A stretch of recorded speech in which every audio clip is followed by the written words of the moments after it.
Hi everybody, it's Jasmine. Thanks for coming back. I don't even know if anyone's back because my my channel just started and I don't really think I have any subscribers, but you gotta start from somewhere, right? So don't be alarmed by my title. I'm still pregnant. I didn't have an abortion, but I do want to talk about one of my previous pregnancies that I did have an abortion. It's something that I want to talk about. So here we go. Okay, so the first live child that I had was in 2003.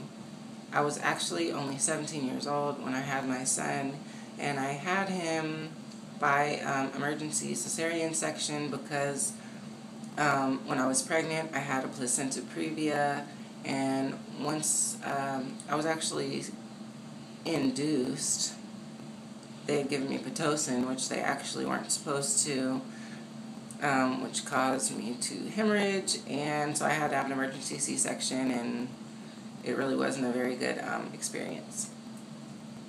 So I wasn't careful, and I understand. Probably like literally 6 weeks after I had my son, I got pregnant again by my son's father, and I actually had every intention of continuing with that pregnancy. I was going to prenatal care, I was taking my vitamins, I was taking very good care of myself and everything. I was like, well, it wasn't planned, but here it is, so, it's my responsibility, it's my baby, I'm happy for it, so, let's do it. So, as the pregnancy progressed, I noticed that I was having some sharp pains along like where my incision line was, and I figured that was probably normal because I had like just barely healed from my emergency C-section. And so but I told my doctor about it and everything like that, and they said, well, I'm not really worried about it. I'd had an early ultrasound when I was like, I don't know, probably like 6 or 7 weeks, and they said everything looked fine at that point. It wasn't until I was about 14 weeks that the pain was like very almost unbearable. So I went into my doctor. I'm like, what's going on? They wound up doing an ultrasound on me, and they basically told me that the incision that was made when I had my emergency C-section was starting to open from the inside in my uterus from it stretching before it had actually completely healed. And at this point, I was 14 weeks along. So, yes, I had to have that talk with my doctor, which was a very hard decision that I had to make because I had to make the decision to terminate my baby, which was already 14 weeks. I was already feeling it move. I was excited for it. It was happening, and then I had to actually make the decision to end its life to basically save my own so that I could continue to live for my son that I had. So, I don't know. It was just, that whole time in my life was kind of like a blur because I had just had a baby. So I was kind of still, all excited about him. And yeah, I was in high school. I was a senior in high school, but, I didn't miss a beat when I was pregnant. I went to school until I really couldn't because I had to be put on bed rest. And at that point, I decided to homeschool myself. And then after I went through the delivery and recovery, I was in homeschool. Once I, started healing after my 6 weeks, I actually physically went back to school. And my support system wasn't really all that great at that point. So what I had to do, which wasn't anything for me, he was my baby.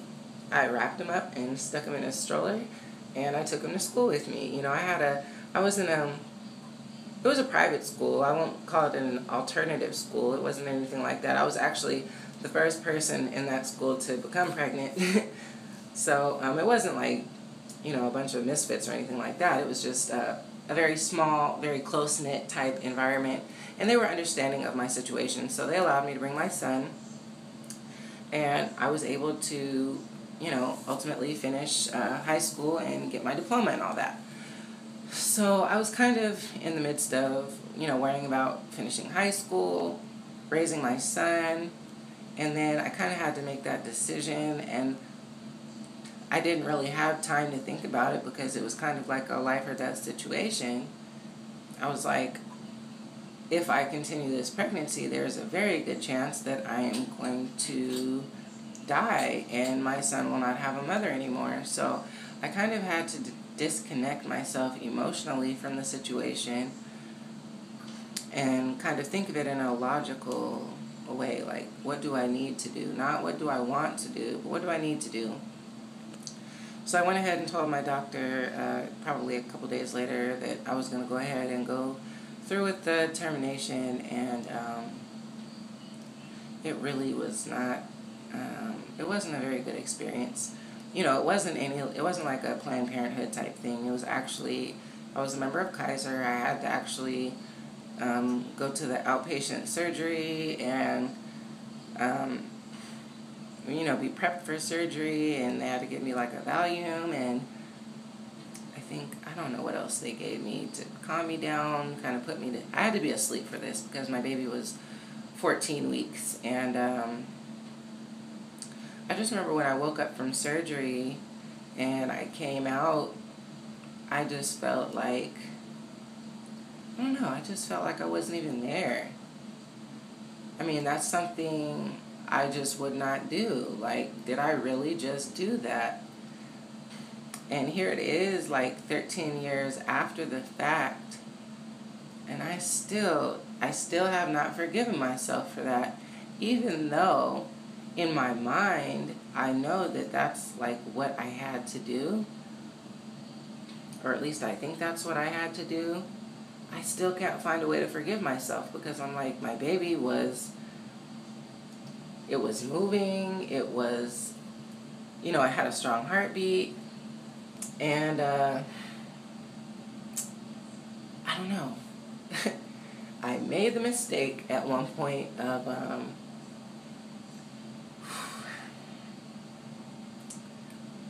looking up, like 14-week fetuses and what second trimester abortion was like, because since I was asleep, I mean, I don't know if I would have rather been awake for the process. Maybe not. But I kind of just wondered what was going on because I wanted to know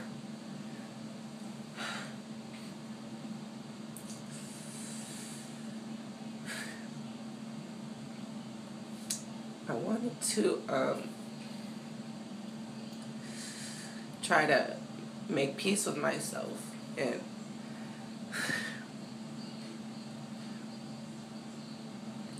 but how do you make peace with yourself when you just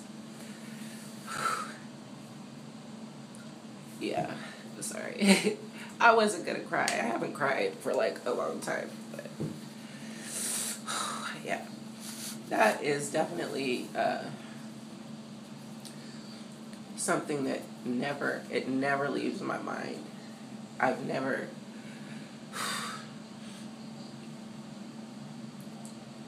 been able to forgive myself for that.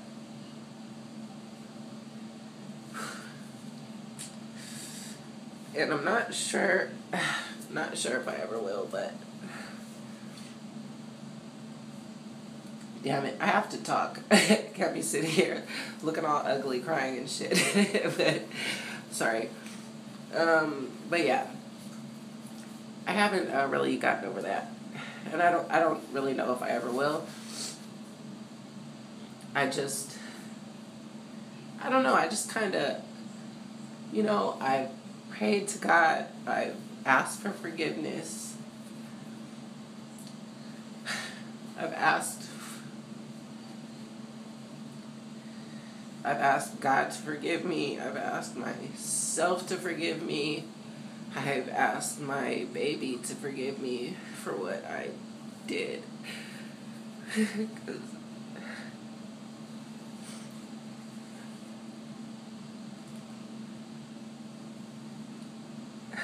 I just feel like such a horrible person for putting him or her through that. I should have never watched that abortion video, because that really that was a reality, really slapped the shit out of me. And I just can't believe that had to happen. I mean, I don't know. I feel so bad for any woman who's ever experienced, miscarriage. I feel even that much worse for those that have experienced stillborns, or, have children that have, passed away later in life. I can't imagine. And this is nothing like that. And I'm not trying to compare this to that, because that's a completely different level of pain. But there is definitely a great amount of guilt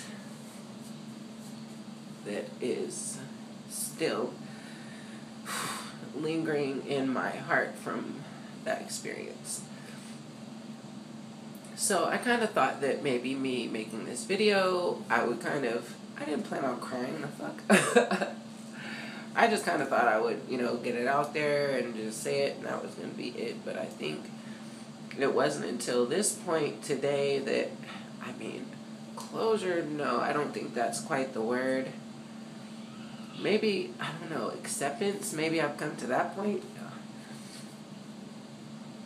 I don't know.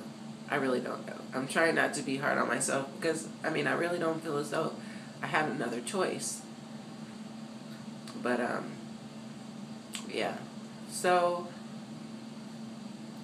I just wanted to share that with you, and, I'm not in any way, bashing anyone who has gone through an abortion for, whatever reason you feel the need that, to go through it. I'm not here to judge. I'm not here to tell you that you're wrong. I'm not here to make you feel bad. But, for those that are still dealing with the emotions of going through something like that, the guilt is something that will eat your soul. So if this is something that you have a choice, to do or not to do, of course I'm going to encourage you, don't do it. If you can, continue the pregnancy. If you can't take care of the baby, give it up for adoption. But it's so awful. It's so awful. So awful, to me personally. So this is just me, trying to not close the door, but kind of come to terms with, what I did, and try to let other women know that maybe going through this, you're not alone. And, if anyone needs to talk to me about it, we can cry together, look a little bit ugly, whatever you need to do, because it's definitely something that doesn't ever go away, especially if you've actually gone and had other children. It doesn't go away. Especially seeing, bringing another life into this world, you always wonder, what would that child have been like, and I'll never know. I don't even know if it was a boy, if it was a girl. It was 14 weeks. I was just a few weeks shy of finding out what it was, and I consented to it being murdered. I've forgiven myself, I think I have, just for the sake of the fact that I have to be here for my kids and my son. So I don't know. I'm trying to get better, and I admit, doing this video, it definitely helped. I haven't had a good cry about it. I don't think I ever have. I think I've kind of like blocked it out and not really tried to think about it because I was too afraid that I was going to get swept under by my emotions and, let them kind of take me over. And I don't know, I feel a little bit of relief right now. So I definitely appreciate you watching and allowing me to, get this off my chest. And, God bless everyone. I didn't mean to ruin your day. I didn't mean to cry at all. But I really appreciate it. And I'm going to do a different vlog after this one that is more happy and upbeat. But it's part of my journey and part of who I am. So I think it's important for me to be honest with you all and be honest with myself. So God bless everyone, and I hope you're having a wonderful day.